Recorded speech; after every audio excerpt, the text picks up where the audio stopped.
હું જિમ્મી અડવાણી છું અને ગુજરાત રાજ્યનું સૌથી વિશાળ અને જાજરમાન ગણપતિ મહોત્સવમાં જે લોકોના મનમાં હૃદયમાં સ્થાન છે એવી તિકોમબાકા રાજાના સાનિધ્યમાંથી આપ સૌનું હાર્દિક અભિવાદન કરું છું.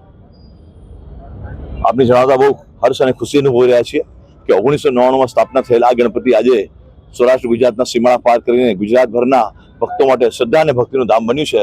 અને આજે 7 તારીખ છે અને ગણપતિ મહોત્સવનો પહેલો દિવસ છે. આપ જોઈ રહ્યા છો કે હમણાં થોડીક ક્ષણોમાં જોરદાર ધમાકેદાર પ્રારંભ થઈ રહ્યો છે અને અહીંયા નાસિકમાંથી લાવેલી ઇકો ફ્રેન્ડલી મૂર્તિનું અમે વિધિવત સ્થાપના કરી અને લોકો માટે ખુલ્લી મૂકશું.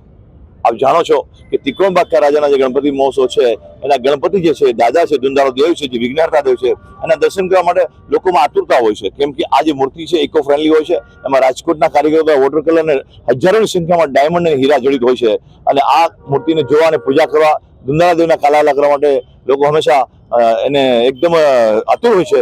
તો એ ક્ષણ આવી ગઈ છે. અમે લોકો એની સેવા પૂજા કરવા માટે અહીંયા થોડીક ક્ષણોમાં પૂજા કરી અને વિધિવત ખુલ્લી મૂકશું.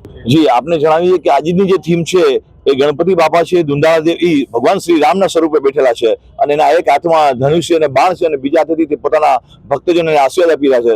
તેમજ એની પાછળ અયોધ્યાના સેટ જેવો એક મહેલ ઉભો કરવામાં આવેલ છે જેમાં દુંદાળા દેવ એકદમ સરસ મજાની દિવ્ય દ્રષ્ટિથી પોતાના ભક્તોને આશીર્વાદ આપી રહ્યા છે.